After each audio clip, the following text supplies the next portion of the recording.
என் அன்பு பிள்ளையே, உனக்கான நன்மைகளை செய்து கொடுப்பதற்காகவே உன் தாயானவள் இன்று உன்னை தேடி வந்திருக்கின்றேன். என் குழந்தையே, இன்று உன் தாயானவள் உனக்கு ஒரு அவசரமான செய்தியைத்தான் கொண்டு வந்திருக்கின்றேன்.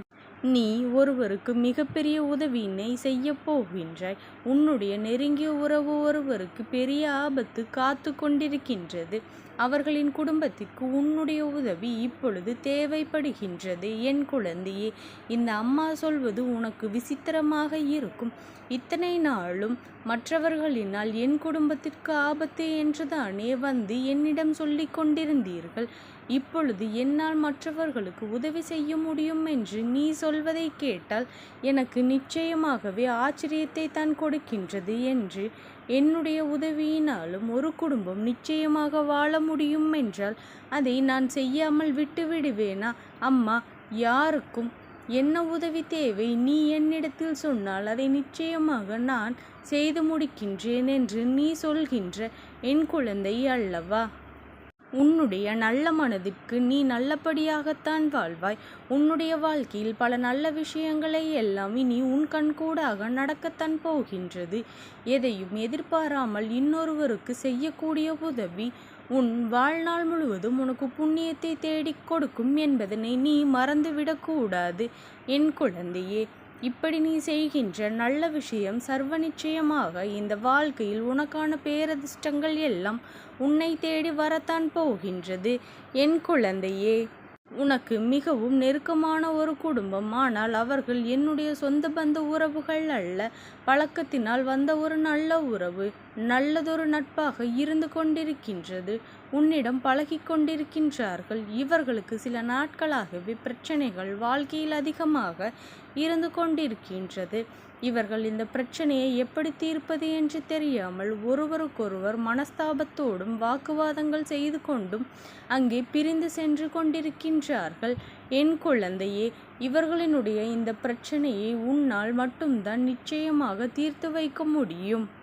அது எப்படி என்றுதானே நீ கேட்கின்றாய். என் குழந்தையே, இத்தனை நாளும் நீ எத்தனையோ பிரச்சனைகள் இருந்த பொழுதும் உனக்கு மிகப்பெரிய ஆறுதலாக இருந்தவர்கள், உனக்கு மிகப்பெரிய நன்மைகளை எல்லாம் செய்து கொடுத்தவர்கள், பட்ட அவமானங்களுக்கும் துன்பங்களுக்கும் சர்வ நிச்சயமாக மிகப்பெரிய ஒரு திருப்பத்தை உன் வாழ்க்கையில் உருவாக்கி கொடுத்தவர்கள், இந்த வாழ்க்கையில் உனக்கு மிகப்பெரிய நம்பிக்கையை கொடுத்தவர்கள் இன்றைய சூழ்நிலையில் கண்ணீர் சிந்தும் பொழுது அவர்களுக்கு நீ உபகாரமாக எதையும் செய்ய வேண்டும் அல்லவா?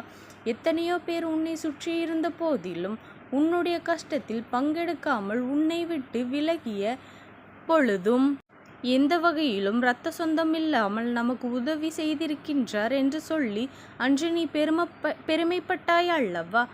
அவர்களுக்கு இந்த நேரம் சரியில்லை என்னும் பொழுது உன்னுடைய உதவி தேவை என்றால் அதை மறுக்காமல் நீ அவர்களுக்கு செய்து கொடுப்பதுதானே உன்னுடைய கடமை. அந்த கடமையை நீ சரியாக செய்து கொண்டே இந்த வாழ்க்கையில் உன்னை தேடி வருகின்ற ஒவ்வொரு விஷயங்களையும் நீ நல்லபடியாக முடித்து வைக்க வேண்டும். என் குழந்தையே, கனவிலும் நீ நினைக்காத ஒரு மிகப்பெரிய சந்தோஷம் இவர்களால் உனக்கு கிடைக்க பெற்றது. இப்படி ஒருவர் நம் வாழ்க்கையில் கிடைத்ததற்கு நன்றி என்று அன்று இந்த தாயானவளிடத்தில் நீ சொன்னாய் அல்லவா? இப்பொழுது அவர்களுக்கு உன்னுடைய உதவி தேவைப்படுகின்றது. என் குழந்தையே, குடும்பத்திற்கே ஒரு மிகப்பெரிய பிரச்சனை வரப்போகின்றது என்றால் அதை நிச்சயமாக நீ கவனிக்க வேண்டும் அல்லவா? என் குழந்தையே, உன் தாயானவள் அதை நான் உன்னிடத்தில் சொல்லிவிடப் போகின்றேன். இந்த தாயானவள் சொல்வது போல ஒரு நட்பாக உன்னுடைய வாழ்க்கையில் இருப்பது உண்மை என்றால் இந்த வாக்கு உனக்கானது தான் என்பதனை நீ புரிந்து கொள்ள வேண்டும். என் குழந்தையே, இந்த தாயானவள் நானாக ஒரு விஷயத்தை செய்ய வேண்டும் என்று நினைத்தால் ஒரே ஒரு நொடியில் எல்லாவற்றையும் தலைகீழாக மாற்றிவிட முடியும். ஆனால் அப்படி மாற்றுவதற்கு எனக்கு விருப்பமில்லை. ஏனென்றால் எல்லா விஷயங்களிலும் இருந்து இந்த மனிதர்கள் சரியான அனுபவங்களை பெற்றுக்கொண்டு நல்ல மனப்பக்குவத்தை அடைய வேண்டும். அது மட்டுமல்ல, இந்த வாழ்க்கை உனக்கு கற்றுக் கொடுக்கின்ற பாடங்களையும் அவர்கள் தெரிந்து கொள்ள வேண்டும். என் குழந்தையே, இப்பொழுது பயிற்சி என்பது அவர்களினுடைய குடும்பத்தில் தவிர்க்க முடியாத ஒன்றாக இருக்கின்றது அல்லவா? இப்பொழுது உன் நண்பரின் குடும்பத்தில் பிரச்சனைகள் ஏற்பட்டு விட்டது. அதற்கு காரணம் எங்கிருந்தோ யாரோ ஒருவர் அழைத்த ஒரு அழைப்பு இப்பொழுது அவர்கள் குடும்பத்தில் ஒரு குழப்பத்தை ஏற்படுத்தி விட்டது. அவர்களினுடைய குடும்பத்திற்கு அவப்பெயரையும் ஏற்படுத்த வேண்டும் என்ற நோக்கத்தினாலேயோ அல்லது தவறுதலாக யாரோ ஒருவர் பேசிய சில வார்த்தைகள்தான் அங்கே பிரச்சனைகளுக்கு காரணமாக இருக்கின்றது. என் குழந்தை, அதை இருவருமே சேர்ந்து பேசி முடிவெடுத்திருந்தால் இந்த பிரச்சனைகள் எப்பொழுதோ முடிந்திருக்கும். ஆனால் அவர்கள் அப்படி செய்யவில்லை. எப்படி இந்த விஷயத்தை கேட்பது? அவர்களிடத்தில் சந்தேகம் கொள்வார்களா அல்லது சந்தேகப்பட வேண்டாமா என்று சில நாட்கள் பொறுமையாக இருந்து பார்த்தார்கள். உடனடியாக ஒரு விஷயத்தை என்னவென்று கேட்டு தெரிந்திருந்தால் இதுவெல்லாம் இத்தனை தூரம் வந்திருக்காது.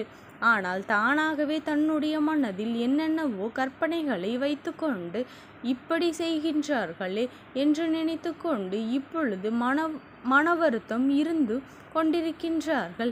என் குழந்தையே, இப்படி ஒரு விஷயத்தை உன்னால் எப்படி உதவி செய்ய முடியும் என்று நீ கேட்பாயேயானால், என் குழந்தையே, நீ ஒரு விஷயத்தை அவர்களிடத்தில் தெளிவாக புரிய வைக்க வேண்டும். அது என்ன தெரியுமா? எல்லா விஷயங்களுக்கும் தீர்வு என்ற ஒன்றே இருக்கின்றது. ஆனால் சந்தேகத்திற்கு தன்னுடைய உண்மையான அன்பினையும் தன் நிலையையும் தான் புரிய வைக்க வேண்டும். அதோடு யாராவது ஒருவர் தான் உண்மையானவர் தான் தன்னிடத்தில் எந்த தவறும் இல்லை, தனக்கு ஒரு வார்த்தை சொல்லிவிட மாட்டார்களா, தனக்கு உதவி செய்ய மாட்டார்களா என்று அங்கே தவித்து கொண்டு இருப்பார்கள். நிச்சயமாக அவர்களிடத்தில் இருக்கின்ற அன்பினை இருவருக்கு புரியும்படி நீ சொல்லிவிட்டாலே போதும். என் குழந்தையே, பொதுவாக யாருடைய சொந்த விஷயங்களிலும் மூன்றாவது ஒரு நபர் தலையிடுவது என்பது தவறு.